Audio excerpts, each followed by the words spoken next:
안녕하세요. 주의 이프리입니다. 오늘 다룰 기업은 코스닥 상장사 상신이DP입니다. 현재 시총은 1879억이네요. 상신이DP는 주식 투자를 하시는 분들이라면 한 번쯤은 들어보신 이름일 것입니다. 네. 바로 전기차 관련주인데요. 전기차 시장은 성장할 수밖에 없는 큰 규모의 산업입니다. 강화되는 연비 규제, 배출가스 규제 등의 친환경 이유 때문만이 아니라 애플 같은 스마트폰 기업들도 궁극적으로 가야 하는 산업이고, 엔진이 없기 때문에 테슬라, 패러데이 퓨처 등의 신규 업체들이 진입할 수 있으며, 내연기관 자동차 시장에서 길을 못 펴던 중국 같은 자동차 산업의 후진국들도 공격적인 투자로 자동차 산업의 패권을 노릴 수 있는 기회죠. 기존 자동차 기업들은 죽기 살기로 개발에 나서고 있고요. 저희 주에서도 전기차 관련주를 다뤄보려고 합니다. 그러나 전기차 산업은 이미 몇 년 전에도 큰 시세가 왔었습니다. 저 또한 당시 그 큰 시세에 물결에 올라탄 적이 있고요.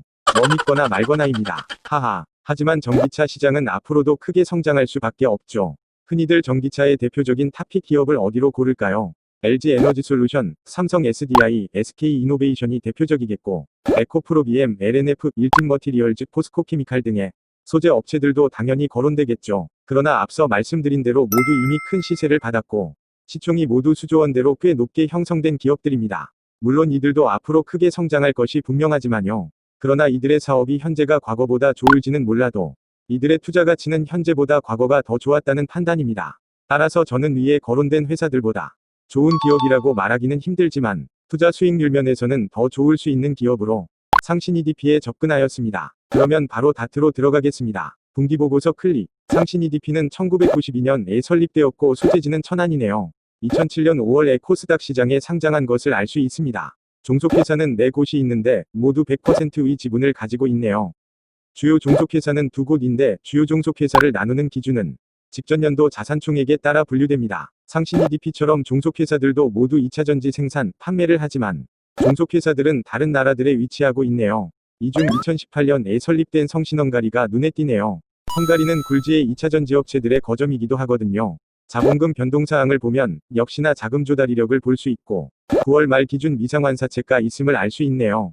아래 적혀있듯이 보고서 작성일 이후에 일부 전환행가가 되었음도 알 수 있습니다. 100억을 자금 조달하여 일부 전환행사들이 되었고 현재는 64억가량이 남았네요. 총 주식수를 보면 1302만 3천이 주의 보통주를 가지고 있네요. 이 중 35만 주는 자사주입니다. 그리고 최대주주 및 특수관계인의 지분율을 보면 특수관계인 포함 27%네요.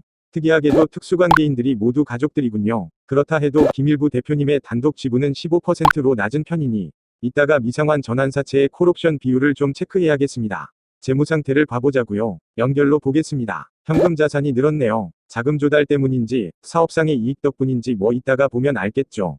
그리고 매출 채권이 크게 늘었는데요. 현금과 어음의 비율이 바뀌었다기보다는 증가된 매출로 인해 생긴 변화로 보이네요. 작년 말 기준 상신이DP의 매출 채권 분포를 보면 3개월 미만의 대부분의 비중이 몰려 있습니다. 일반적으로 1년이 초과된 매출 채권은 대손충 당금을 100%로 설정하는데요.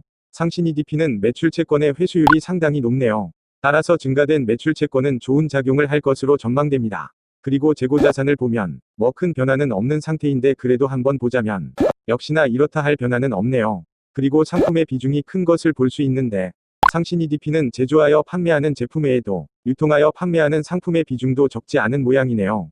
이따 사업에서 봐보자고요. 작년에 없던 공정가치 금융자산의 증가는 비상장기업의 지분 취득 때문임을 알 수 있고요. 이번에는 부채를 봐보자고요. 거래처에 지급해야 할 매입 채무가 증가했는데요. 정기말 대비와 비교했을 때 누적되는 것이 아닌 새로 증가한 것 같아 보입니다. 따라서 매출 채권의 증가와 이어지는 느낌이 드네요. 그리고 단기부채와 장기부채에 대한 조정으로 보이는 변화들이 있는데요. 따로 자세히 보지는 않아도 될 것 같네요. 부채에서 가장 눈에 띄는 것은 역시 전환사채입니다. 여기서 여기로 이렇게 옮겨졌는데요. 이제는 제가 말 안 해도 아시죠? 19년 3분기 말에는 전환 청구 가능 기간에 해당되지 않았다가 20년 3분기 말에는 전환 청구 가능 기간이 해당되니 비유동에서 유동으로 옮겨진 것입니다. 그리고 현재 잔여 전환사채는 64억이지만 이 보고서 작성일 기준 잔여 전환사채는 70억입니다.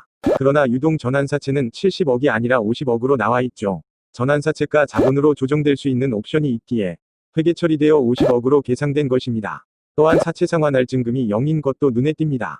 이 이외 전환사채는 표면이자율도 만기보장 수익률도 없는 이른바 빵빵채권입니다. 빵빵채권에 대해서는 저희 전환사채 영상에서 설명드렸었죠. 그래서 상환할증금이 0인 것이고요. 아까 대표님 단독 지분이 낮아서 추후 전환사채 물량을 인수할 수 있는 콜옵션 비율을 보겠다고 했었는데 콜옵션의 매수가 가능한 정확한 비율은 기재되지 않았고 일부라고만 나와 있네요. 자, 그러면 부채 부분도 받고 자본을 봐보겠습니다.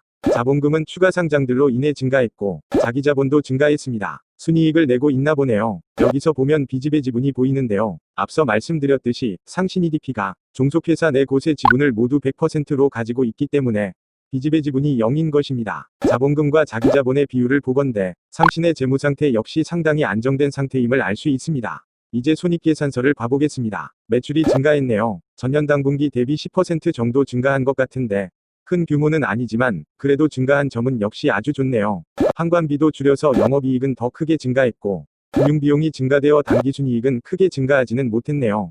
영업이익률이 11% 정도 되겠는데요. 양호합니다. 그러면 세계 연도 손익도 한번 살펴볼까요? 보시면 18년도에 상당히 크게 실적이 개선되었습니다. 그 후인 19년에는 매출도 조금은 꺾이고 영업이익과 순이익도 줄었었는데요. 2020년 3분기 실적은 아주 좋았던 18년 실적에 가까워지고 있는 거예요. 영업이익률을 봐도 근접합니다. 상신이DP의 손익계산서 부분 아주 좋아 보이는군요. 그러면 어떠한 사업을 하는지 봐보자고요. 상신이DP는 하향산업을 했었다가 미래를 예측하여 산업의 변화를 추진했기 때문에 현재 2차전지 사업으로 자리 잡은 것이네요. 설립이 오래된 신산업을 하는 회사들은 이렇게 시대 흐름에 맞게 변화한 회사들이 덜어 있습니다. 어떠한 2차전지 제품군을 다루는지 한번 봐볼까요? 각 원형, 중대형 등이 보이죠. 상신이DP는 2차전지, 용기를 제작하여 판매하는 기업입니다. 매출액을 보면 어떤 제품이 더 많고 이런 것보다는 다 고르게 매출이 발생되고 있어 보입니다. 다만 상품 223억 매출 이건 뭐죠? 그래서 아까 재고자산에서 상품을 볼 수 있었던 모양인데요. 이 점은 회사에 문의하면 알 수 있는 요소겠네요. 저는 따로 다루지 않겠습니다. 2차전지의 주요 소재들이 양극, 음극, 분리막, 전해질 그리고 음극의 동박, 양극의 알루미늄박 뭐 이런 요소들이 있는데요. 여기서 이러한 것을 모두 설명하기는 시간이 길어지니 생략합니다. 상신이DP는 이런 소재들을 담는 용기를 제작합니다. 각 전지 제조사별로 또 각 자동차 회사별로 취급하는 배터리가 달라요. 삼성 SDI는 주로 각형과 원통형을 취급했고 SK와 LG는 주로 파우치를 취급했었습니다. 그러나 테슬라는 원통형을 취급하죠. 원통형 배터리는 가장 오래된 일반적인 배터리의 형태입니다. 따라서 몇 년 전까지만 해도 파우치형이 배터리의 가장 진화된 형태로 전망되었지만 시간이 꽤 지났음에도 테슬라는 계속 차세대 전기차에도 원통형 배터리를 고수하고 실제로 성능도 입증했습니다. 심지어 신규 전기차 업체들도 원통형 배터리 장착을 예고했어요. 따라서 LG, SK 등의 전지업체 그리고 소재업체들이 원통형에 맞는 배터리의 양산을 위한 공급 계약을 체결하기도 했죠. 그리고 각형 배터리도 꾸준히 선전하고 있습니다. 상신이DP는 각형 용기를 삼성 SDI에 납품하고 있고 원통형 용기는 TCC 스틸이라는 회사가 삼성 SDI와 LG 에너지 솔루션에 독점으로 공급하고 있습니다. 그러나 상신이DP를 거쳐서 공급하고 있죠. TCC가 원통형 캔 소재를 상신이DP에 납품하면 상신이DP가 원통형 모양으로 최종 제작하여 삼성 SDI와 LG 에너지 솔루션에 납품하는 것입니다. TCC 스틸이 시총은 더 작을 수 있지만 저는 상신이DP가 재무나 사업적으로 더 매력있다는 판단입니다. 전기차 시장은 점점 더 크게 개화할 큰 규모의 시장이고 이미 배터리, 소재 업체들이 거의 다 시총 조단위에 간 상황이며 원통형 배터리는 추후 큰 성장이 예상됩니다. 상신이DP는 원통형, 각형 모두를 취급하는 2차전지 기업이고 이러한 사업에서의 실적 성과를 다시금 보여주고 있는 것이기에 이러한 상신이DP를 저는 전기차 관련주로 다뤄봤습니다. 앞으로 확대되는 전기차 시장을 지켜보며 저는 이 기업을 주목해 보겠습니다. 그러면 이프리의 기업 평가 시간입니다.